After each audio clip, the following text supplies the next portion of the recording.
Dictator. Drone attacks Putin's palace in Gelendzhik. Large-scale shelling of the capital of Ukraine. Many people died, including children. India has already lost more from Trump's tariffs than it saved from buying Putin's cheap oil. Another attack on Russian oil refineries. Russians are left without gasoline. There is real panic in the Kremlin. Poland is switching to the Kremlin side. Warsaw is expelling Ukrainian refugees and Trump is trying to legitimize Lukashenko. Major reshuffles in the Kremlin. Putin is carrying out large-scale purges in his inner circle. Hello, my name is Anastasia Dimitrovskaya. Right now, the most important news. But first, please like this video and subscribe to our channel so we don't lose touch with you on YouTube. On the night of August 28th, Russia launched a massive drone and missile attack on Ukraine. Kyiv experienced one of the most massive attacks. The Kremlin's aggressive terrorist forces launched dozens of unmanned aerial vehicles or drones at the capital city. And after 3 a.m. in the early morning hours, they struck several times with powerful ground-based ballistic missiles and incredibly fast air-launched Kinzhal hypersonic missiles, causing significant damage.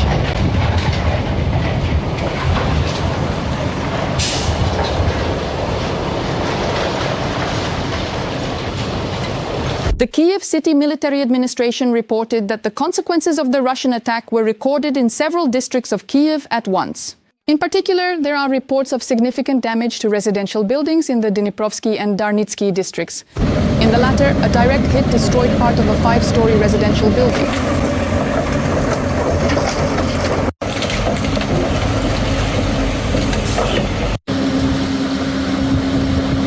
And you know what personally surprises me the most here?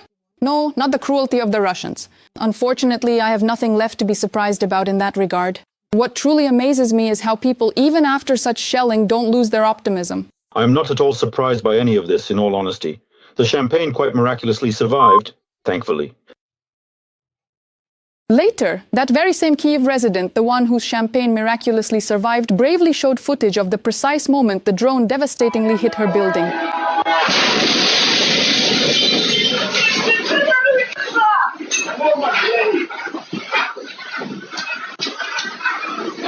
In addition, during the attack on the capital, the building of the EU mission, the British Council Office, the editorial office of Ukrainska Pravda, and Radio Liberty were damaged. Ukrzaliznytsia also reported that Russian forces carried out a targeted strike on civilian passenger rolling stock. Specifically, the high-speed Intercity Plus trains were among those hit.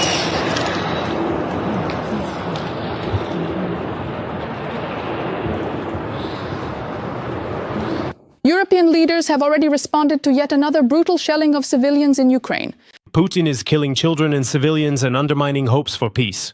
629 missiles and drones in a single night over Ukraine. That is Russia's idea of peace. Terror and barbarism. Meanwhile, the Russian Ministry of Defense reported that they targeted defense industry enterprises and military air bases in Ukraine. They also explicitly stated that the primary objectives of the extensive strike operation were successfully achieved and all designated targets were precisely hit. Here are your defense industry enterprises, which are crucial for national security.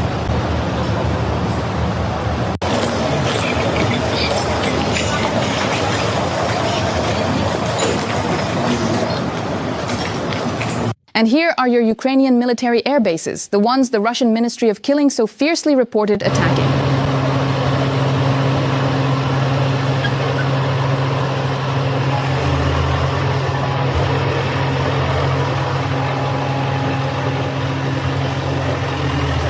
We would like to express our sincere condolences to all the families and loved ones of those who died as a result of this terrible attack, as well as to those who were injured. Russia is a terrorist state, and as we can see, they never tire of proving it again and again. Knowing that many of you are watching us from outside Ukraine, please write in the comments which country you're watching from and whether your people support the Ukrainian struggle against the Russian occupiers. Of course, just 10 more kilometers and our suffering would be over. A Ukrainian drone attacked and caused a fire just 10 kilometers from Putin's palace in Gelendzhik. This was reported by the Russian outlet Agency.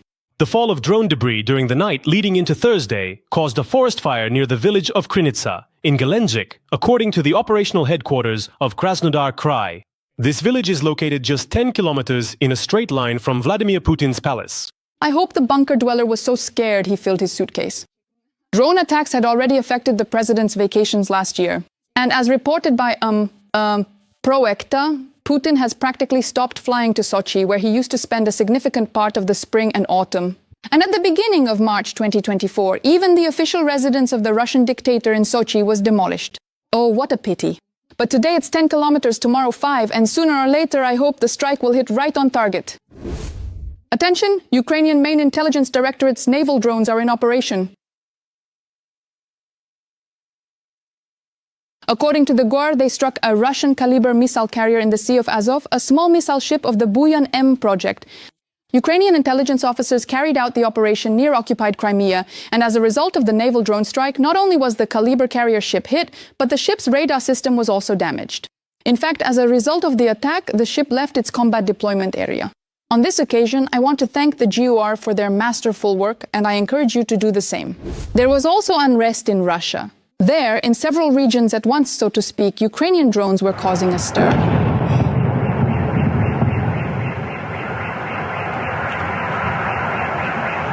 According to the Astra publication, drones have again attacked the Novokuybishevsk oil refinery in the city of Samara, in the Samara region of the Russian Federation. A fire broke out there. Yes. Got it. They didn't shoot it down. What the hell, huh? Didn't they shoot it down? Nope, not at all. Obviously, the authorities reported that everything had been extinguished, but locals say the fire is still burning.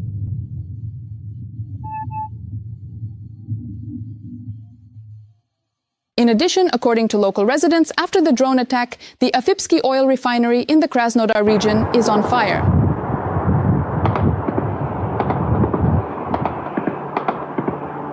Let's list them out one by one, in a single column. Boom. That is absolutely it. That was a big one. That was really something. Meanwhile, in the Volgograd region, a drone attacked a railway junction. This information was also confirmed by the governor of the Volgograd region, Andrei Bocharov. The air defense forces of the Ministry of Defense of the Russian Federation are repelling a massive UAV attack on the territory and transport logistics infrastructure facilities of the Volgograd region. According to preliminary information, as a result of UAV debris falling, a fire broke out in one of the technical buildings of the locomotive depot in the town of Petrovval, Kamyshinsky district. The fire was promptly extinguished. There were no casualties. And now, in my opinion, something funny. This video from Kaluga is actively spreading online. About the Typhoon military plant in Kaluga, please. They haven't paid our salaries for the second month in a row. All right. A Russian who works at this plant decided to appeal to the Ukrainian armed forces. Well, that's quite the trap plan, as they say. By the way, the Typhoon military plant is located in Kaluga at 174 Grivtsevskoye Highway.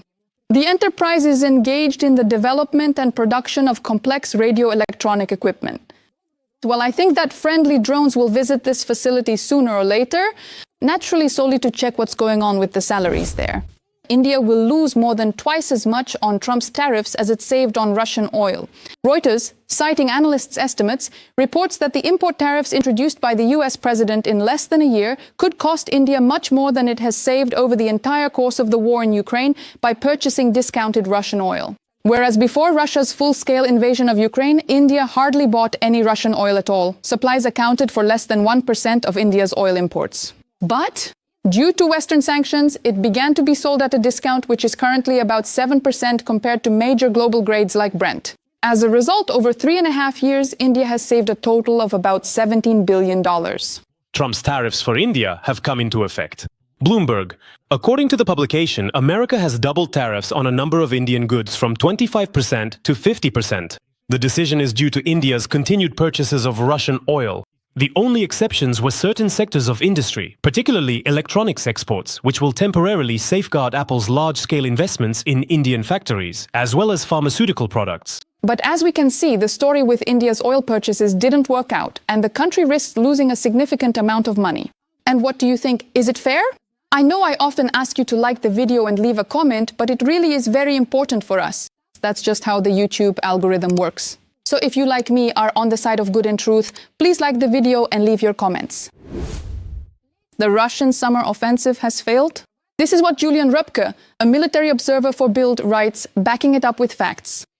Thus, over the course of 3 summer months, despite an unprecedented pace of advance, the occupiers managed to capture only 0.3% of Ukrainian territory, or approximately 1,800 square kilometers. Most of the objectives set by the Russian army's military leadership at the start of the summer offensive were not achieved. More on this and other news from the front and around it in our report. This video is from the soldiers of the 225th Assault Battalion of the Ukrainian Armed Forces. They are clearing the settlement of Voronezh in the Dnipropetrovsk region. With the help of Bradley vehicles, Ukrainian soldiers managed to stop the occupiers' breakthrough in this direction. Unfortunately, such actions by the Ukrainian armed forces are not always successful. According to the Deep State resource, the Russians have managed for the first time to occupy 2 villages in the Dnipropetrovsk region, Zaporizhzhia and Novohrihorivka. In recent months, Putin's invaders have been using infiltration tactics with small groups almost along the entire front line. This tactic yields very minimal success. It's infiltration by small infantry groups, just 2 or 3 people at a time. But there are a lot of these groups. Their task is not so much to engage in battle and break through, but rather to bypass our pockets of resistance, so to speak, right? That is, our posts, our strong points, and so on. Taking advantage of the fact that the front line is sparse, that is, there is no continuous line of defense. This isn't a breakthrough, it's more like infiltration, seeping through, leaking, and so on. This is the kind of tactic they will obviously continue to use. Why? Because unfortunately the shortage of infantry on our side is still a very real issue. As before, Pokrovsky remains the hottest spot. Every day, at least a quarter of all enemy attacks are concentrated in this direction. The Kremlin wants to capture the entire Donbas at any cost. They want to reach the administrative borders of Donetsk region to get to the junction of 3 regions, Donetsk, Zaporizhzhia, and Dnipropetrovsk. This is when we talk about the southern Donetsk direction.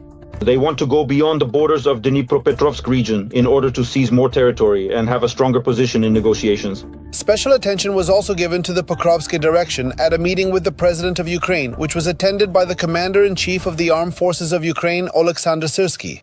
Our main focus right now is first and foremost on the Pokrovske, Dobropilya, Novopavlivka, Kupiansk, as well as the Zaporizhzhia directions. During the meeting, they discussed the need for additional support for units in these and other important sectors of the front. There are positive trends in the border areas of Sumy and Kharkiv regions. Here, the decisive factor is the active actions of the soldiers of the 225th Assault Regiment, the 71st Jaeger Brigade, and Special Operations Forces units. In the Kursk direction, Ukrainian aviation managed to destroy an entire unit with a series of strikes. The air bombs destroyed the unit's headquarters and command post, the personnel base, the electronic warfare communications crew, and the manpads crew. In this direction, the Russian army has also had no success. Most of the objectives that the Kremlin set for the campaign from April to August 2025 have not been achieved. In fact, Russia's summer offensive has failed, and there is a certain fatigue among Russians.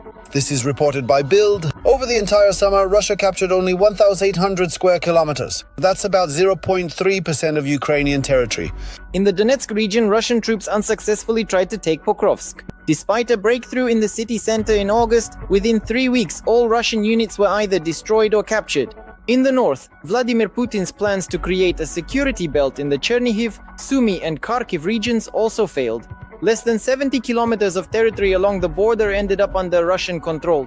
In the south, in the Kherson and Zaporizhzhia regions, the front remained stable and the Kremlin was effectively forced to abandon its offensive plans. Currently, the situation at the front is stable. President Volodymyr Zelensky is ready to discuss a ceasefire, but not a capitulation as Putin demands.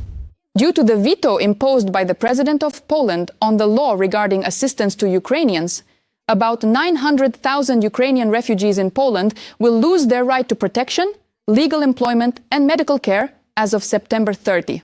Polish journalist Marek Seran says that it will be very difficult for Ukrainian refugees to legalize their status in Poland by suspending the law on assistance to Ukrainians, which has been in effect since 2022. President Naroki is effectively making it so that, starting from September 30th, all Ukrainians under the protection of the Polish state will no longer be staying here legally.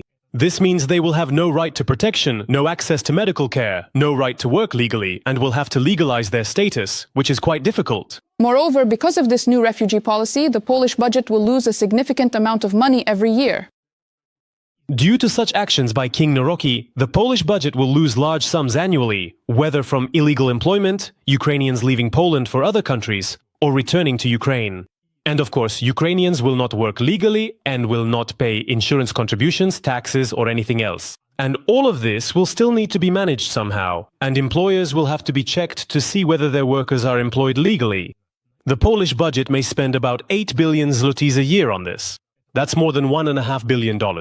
Let me remind you that on August 25th, Polish President Karol Nawrocki vetoed the law on aid to Ukrainians. He stated that payments under the 800+ program and access to healthcare should only be available to those Ukrainians who are officially employed in Poland. According to him, this is a matter of social justice, and Poles should be on equal footing with Ukrainians. But for now, as I see it, this is turning into one of those stories where they meant well, but it turned out as usual. Because, forgive my cynicism, Ukrainian refugees are, overall, a very good investment for Poland. In 3 years, Ukrainians have contributed $28 billion to Poland's budget. So much information! Officially, according to the publication, they paid $12.8 billion in taxes, while the government's spending on aid for refugees amounted to up to $4 billion. Polish satirist, musician and publicist Krzysztof Skiba commented on the restrictions on payments to Ukrainian refugees, the issue of the Volhynia tragedy, and in general, the growing sentiment in the country that Ukrainians are supposedly bad. Every Russian killed in Ukraine with a weapon in hand will no longer enter Polish territory. Every tank destroyed by Ukrainians, every drone taken down, every sunken ship will not attack Poland. We should thank them for this, and in fact, we do thank them. With deportations, insults and daily hatred, we ourselves are putting ourselves under Russian boots with the help of our own politicians. Madness, absurdity and rock bottom. If Ukraine loses this war, we will lose right after them. And those who, 10 years from now, will be standing in line for Russian sugar with ration cards will not forgive you for this. And what about you? Do you agree with Skiba? And what do you think? Would it be fair to call the new Polish president's policy towards Ukrainian refugees shooting oneself in the foot? Or is that going too far? Meanwhile, the United States of America is ready to supply European peacekeepers in Ukraine with strategic assets in the event that a peace agreement is reached and those peacekeepers are deployed in Ukraine. Our journalists will tell you more about this. Every voice matters. Join our community, support independent journalism and help us bring you the truth from Ukraine. Become a member of Ukraine Today. Join us now. The United States of America will make its strategic contribution to security guarantees for Ukraine. This was reported to the Financial Times by high-ranking European officials. Financial Times, the US has promised Europe support for peacekeepers in Ukraine with air support and intelligence. It is reported that Washington is ready to support the presence of European allies in Ukraine with intelligence information and protection of Ukrainian airspace. Europe is planning to provide Ukraine with significant security guarantees, and they have to do it because they are right there. We will actually be involved as a backup resource, and in fact, we are going to help them out. It is very important and indeed crucial that the United States has fully realized that without concrete and reliable guarantees, Ukraine will absolutely not agree to implement not just some of the specific wishes or demands of Vladimir Putin, but will not even sit down at the negotiating table to discuss them in any capacity.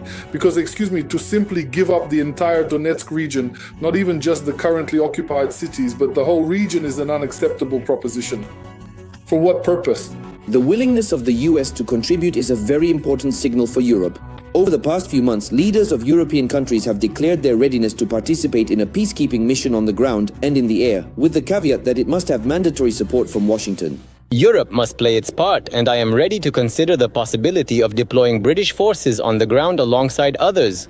But there must be US support because the US security guarantee is the only way to effectively deter Russia from attacking Ukraine again.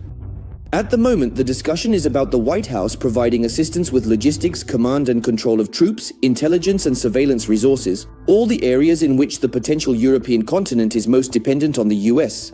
In fact, what is being discussed is that the United States has given the green light to European countries for a possible peacekeeping operation scenario on Ukrainian territory.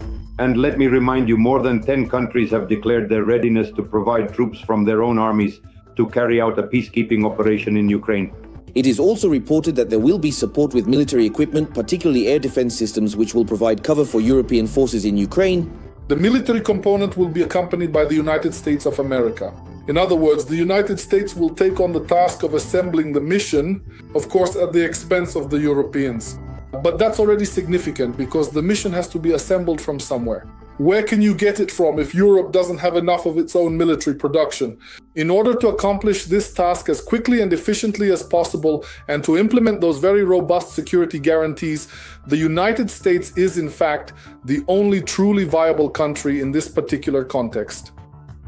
In addition, after the end of hostilities, Washington will provide its own aircraft and ground-based radars, which will help ensure an air shield over Ukraine. This already involves the use of the aviation component, which will nullify the ability of the Russian occupation army to use the aerospace forces of the occupying country when launching missile and bomb strikes, both against logistics infrastructure and accordingly against peaceful Ukrainian cities.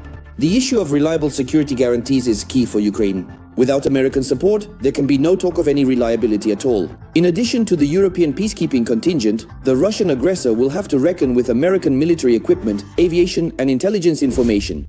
One of the most influential and formidable people in Putin's inner circle is planning to resign. We are talking about the head of the investigative committee of the Russian Federation, Alexander Bastrikin.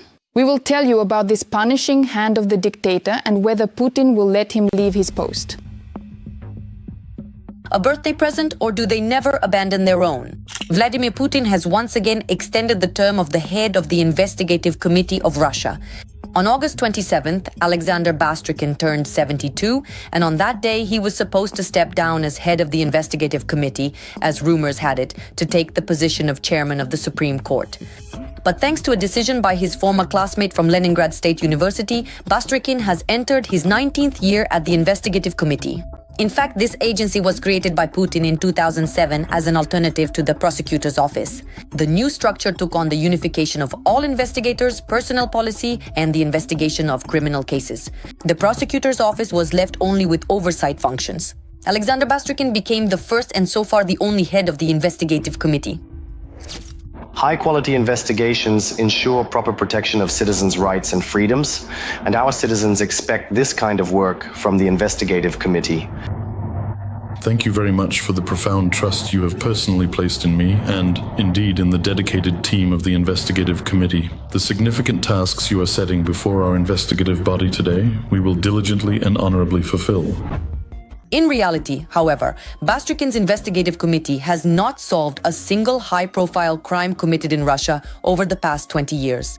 The cases of the murders of Politkovskaya, Nemtsov, Navalny, and these are names known not only in Russia but also abroad, have all remained unsolved.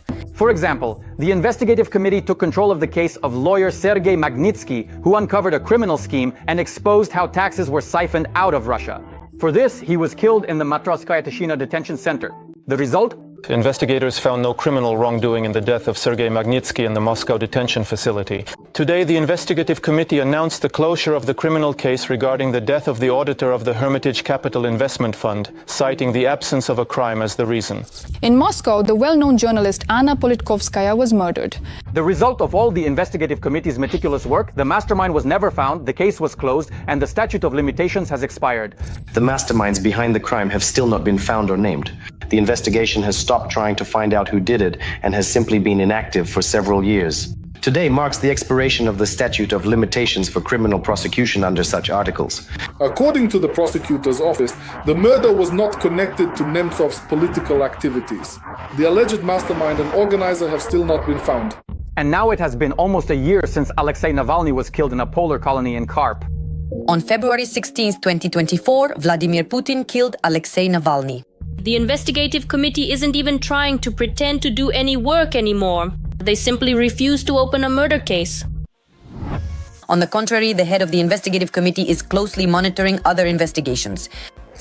Bastrikin ordered a criminal case to be opened. Or even better, Bastrikin took the case under his personal control. I personally go to every single plane crash site. In his 18 years in office, Putin's associate Alexander Bastrikin has become known to journalists for high-profile scandals. One of them is connected to threats against the editor-in-chief of Novaya Gazeta, Sergei Sokolov. After a damning publication, Bastrikin allegedly took the journalist out to the woods for a talk and threatened to cut off his head and legs. After the scandal, he simply apologized. I would like to begin by offering my sincere and heartfelt apologies here to Dmitry Andreevich and his esteemed newspaper for any inconvenience or misunderstanding that may have arisen. Here's another scandal that sounds like a joke. Russians didn't appreciate the ingenuity of the head of the investigative committee. He was looking for evidence in a photo on a laptop, examining it with a magnifying glass. What is this, comrade? Huh? A magnifying glass. What's the matter, young people? I took a magnifying glass and what did I start doing? Naturally, a criminologist, right? Applying an optical image to a digital one. I magnified the mechanics of the digital image using the optical mechanics of a magnifying glass. Undeclared property, a Czech passport, business abroad, children placed in lucrative positions. All this went unpunished for years for the country's chief investigator. All because Vladimir Putin, unlike the Russian military, really doesn't abandon his own. Since the start of Russia's full-scale invasion, he has been providing all kinds of support to his own people. Thousands of people who disagreed with the dictator's policies ended up behind the walls of Russian prisons. Bastrikin, in order to show his respect, even suggested bringing back the death penalty in Russia. In recent days, he was rumored to be in line for the position of Chief Justice of the Supreme Court to replace his classmate Irina Podnosova, who died from illness. However, it is rumored that the elderly Bastrikin suffers not only from alcoholism but also from illness. That's why the Kremlin decided not to continue the race of funerals within their own circle. In the USSR, this was the term used for the series of deaths among elderly Politburo members. Trump continues to legitimize Lukashenko. The Belarusian tyrant offered Trump to release political prisoners in exchange for easing sanctions. Here are the details. Lukashenko is negotiating with American diplomats about the further release of political prisoners, sources told Rzeczpospolita. 3 independent sources confirmed that the decision could affect the majority of the remaining 1,300 hostages of the regime, who would then be taken to one of the EU countries. Our journalists know all the details. Prisoners in exchange for lifting sanctions. This is Lukashenko's kind of political barter. As I promised you, a virtually new generation has been brought to power. Well, I was a little late, but bear with me. There have to be some experienced people. The essence of the proposal is simple. The self-proclaimed president of Belarus offered to release political prisoners in exchange for easing American sanctions. I think it depends on which sanctions we're talking about. Some might be eased, but of course some will definitely remain. That's for sure. Lukashenko remains a dictator, and accordingly no one is planning to lift all the sanctions against him. But the fact that such bargaining could take place is actually quite likely. Let me remind you that it was Trump who called Lukashenko while on his way to Alaska. According to media reports, the decision could affect the majority of the approximately 300 political prisoners. But the question arises, why are we talking about the majority and not all of them? I think that in order to effectively release everyone, there would undoubtedly have to be some very specific and significant perks provided for him. For Lukashenko, that's precisely why, of course, he will certainly keep some considerable leverage for himself for any future bargaining or negotiations. But the organizations that have suffered the most from the sanctions are Belavia and Belaruskali, key companies in the country. I genuinely think that there is a significant chance that at least some of these particular companies could potentially have their economic sanctions completely lifted in the foreseeable future. In my opinion, the likelihood is higher for Belavia. But for Lukashenko, of course, both Belavia and Belaruskali are important. Belaruskali is a truly major and significant supplier of essential mineral fertilizers to various global markets around the world. As for Belavia, President Lukashenko specifically developed Minsk as a crucial and strategic transit hub for international travel and commerce. In any case, earlier Lukashenko also pardoned 14 political prisoners. This happened on June 21st after Keith Kellogg's visit to Minsk. And at that time, there was no talk of sanctions. And we simply don't know what they agreed on with Kellogg and what Kellogg promised him. Just because we don't see it in the public domain doesn't mean there weren't any agreements that we don't know about. It's quite possible that there were indeed some agreements, and perhaps these very agreements included the beginning of a move toward easing, not lifting yet, but easing some sanctions. Nevertheless, if there's one thing, it's that Lukashenko is a master at changing his tune on the fly. Let's be objective. Is Trump a blabbermouth? He is. For example, in the morning he says one thing, in the evening he does another. But after a little while, he already demonstrates a different position. Keep in mind, I'm a Trump supporter. I'm telling you this honestly. I'm not a supporter of Biden, and I said that when Biden was in power. So, what's the point of all this? It is reported that in addition to economic issues, Putin's buddy is also interested in establishing relations with that very blabbermouth, meaning Trump. The Belarusian leader even invited the US president and his family to visit Minsk. Of course, it's clear that no one would actually let him in there seriously. But to truly utilize this as a significant and opportune moment, including to strategically position himself as some sort of prominent right-wing political figure in order to speak primarily and extensively with certain influential right-wing European leaders and politicians, whether it's someone like Marine Le Pen or even Viktor Orban or Robert Fico. Yes, this is quite a remarkable and indeed a very significant political maneuver, well, a political somersault of considerable proportions. But somewhere on the horizon, the Kremlin is always looming. How can that be? Putin and Lukashenko are best friends. Sorry, what did I just say? Right time, right place. But will Lukashenko's attempts to establish contact with Trump affect this friendship? Or does everyone understand that this is just politics and nothing personal? If Putin could pressure Lukashenko and force him to bend, he would have done it long ago. But however, Putin hasn't been able to do that. So what Putin wants isn't all that important. But in all his 25 years, Putin hasn't managed to fully subjugate Belarus. And he won't be able to do it now either. Despite sanctions and international isolation, the mustachioed tyrant is looking for any opportunity to survive and to show that Belarus means something. And at the same time, he remains confident in his own uniqueness. Half the world dreams of our dictatorship, a dictatorship of re-election and the interests of our people. The prison guards who work as overseers of Ukrainian prisoners are very afraid of Ukrainians. This was reported to Union by journalist Dmytro Khilyuk, who was released from captivity. No, in Novozybkov, almost everyone walked around in balaclavas. They are very afraid that sooner or later they will be found, so they hide their faces. And in Pokin, absolutely everyone wore balaclavas. They are very, very afraid of Ukrainians. In Novozybkov, 10 guards would come to a cell that held 3 or 4 people. Sometimes they would come with dogs, even to hand out food, they would bring a dog. Even though they didn't open the door, only the so-called feeding hatch, a small window in the door. Union journalist Dmytro Khilyuk spent almost 3.5 years in Russian prisons. He was exchanged on August 24th, Ukraine's Independence Day. The Russians kidnapped the journalist back in March 2022 in the Kyiv region, together with his father. Dmytro's father was released later, but the journalist himself remained in captivity until now. During this time, his condition deteriorated sharply. He now weighs less than 45 kilograms, suffers from heart pain and an abscess. He faces a long rehabilitation ahead. I can't miss the opportunity to thank Dmytro for his work and wish him a speedy recovery. Please like this video to support what we do, it's very important to us. And be sure to subscribe to our channel Ukraine Today so you don't miss our upcoming episodes. See you soon.